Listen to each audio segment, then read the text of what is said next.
अस्सलाम वालेकुम।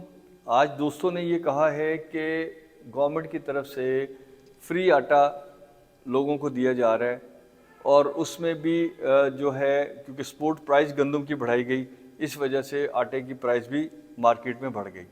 लेकिन गवर्नमेंट ने फैसला किया कि रमज़ान के दौर में लोगों को फ्री आटा के 3 थैले दिए जाएंगे एक फैमिली को। अब उसमें लोग क्यूज़ में खड़े हैं, एक फैमिली के 4 लोगों के पास आईडी कार्ड है, चारों जा रहे हैं और प्राइम मिनिस्टर साहब ने भी उसका नोटिस लिया। आज वो शेखुपुरा भी तशरीफ़ लाए, कल सरगोदा में भी थे और चीफ मिनिस्टर साहब भी मुख्तलिफ़ जगह पे जा रहे हैं और उनके मिनिस्टर एसएम तनवीर और असफर बाकी मिनिस्टर भी उनके साथ वक्तन फ़वक्तन मुख्तलिफ़ जो आटा पॉइंट्स हैं उसकी विज़िट कर रहे हैं, जैसा कि आप देख रहे हैं कि वो जा रहे हैं। अब मसला ये है कि एक बंदा सारा दिन लाइन में खड़ा रहे और उसको फ़र्ज़ कर रहे हैं कि 600 रुपये का हफ्ते का फ़ायदा हो रहा हो, 10 दिनों का फ़ायदा हो रहा हो, तो क्या हम उसको 600 रुपये की जॉब नहीं दे सकते? क्या हम उसको 1000 रुपये की जॉब नहीं दे सकते? अगर वो आटा लेके जाएगा, उसने पानी भी चाहिए, उसको बर्तन भी चाहिए, उसने रोटी भी पकानी है, आग भी चाहिए, उसके बाद उसने खानी किसके साथ है? और क्या उसके खाना खाने से वो सर्वाइव कर देगा? उसको कपड़ा चाहिए, उसको माशरे में एक बेहतर लाइफस्टाइल चाहिए, उसको अपने बच्चों की एजुकेशन चाहिए। तो दुनिया ने इसका क्या किया?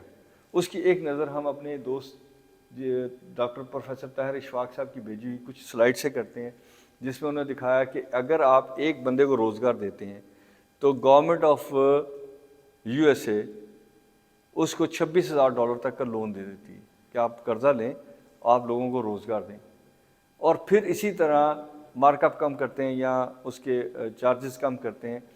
फिर दुनिया में ये होता है कि जहाँ पे इंडस्ट्री चल रही होती है ना, आप कोशिश करते हैं कि इंडस्ट्री से उसकी अपनी कंजम्पशन का टैक्स ले लें या आप उसकी जो इनकम होगी उसके ऊपर टैक्स ले लें। बाकी अलाइड टैक्सेशन उसके ऊपर नहीं होती, उसको आसानी दी जाती है क्योंकि जब वो इंडस्ट्री चलाएगा तो वो मशीनरी इंपोर्ट करेगा, वो मैन्युफैक्चरिंग करेगा, वो रॉ मटेरियल रखेगा, वो रिसर्च करेगा, वो लैब्स करेगा, वो ट्रांसपोर्टेशन करेगा, वो बहुत सारी एक पूरे साइकिल में इन्वेस्टमेंट भी करेगा और उसको मुसलसल वॉच भी करेगा।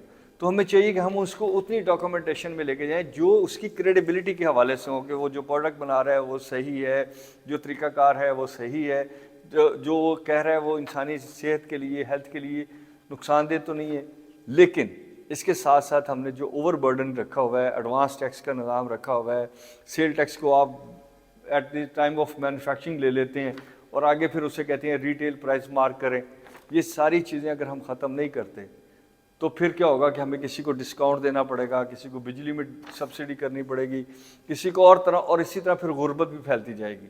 और उस गुर्बत का नतीजा ये निकलेगा कि जितनी मेहनत आपने मिनिस्टरान ने और प्राइम मिनिस्टर साहब ने आटे के दुकानों पे या आटे के सेंटरों पे की है, खुदा के लिए इतनी मेहनत आप इंडस्ट्रियलिस्ट के साथ बैठते और उन्हें कहते हैं कि हर आदमी 10 आदमियों के ज़्यादा रोज़गार के लिए कोशिश करे, 15 आदमियों के रोज़गार की कोशिश करे, 50 आदमी, लेकिन गवर्नमेंट उनको दे कुछ ना, और अगर दे ना तो गवर्नमेंट उनसे इस तरह के लकूने रख के, टैक्सेशन रख के, आपकी सड़क के आगे से फैक्ट्री गुजर रही है या तो वो आप उसका टैक्स दें, कभी एक्साइज आप ऐड कर दें। देखिए माजी में अदालतों को भी कैमोफ्लाज किया गया बहुत सारे फैक्टर में, हमारी कैबिनेट में भी स्टेक होल्डर का पॉइंट ऑफ व्यू पेश नहीं किया गया।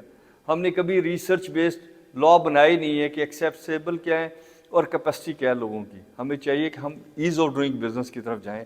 IMF भी आपको कह रहा है कि ईज़ ऑफ डूइंग बिजनेस की तरफ जाएं, आप उधर जाएं, लोगों को आसानियाँ दें। Thank you.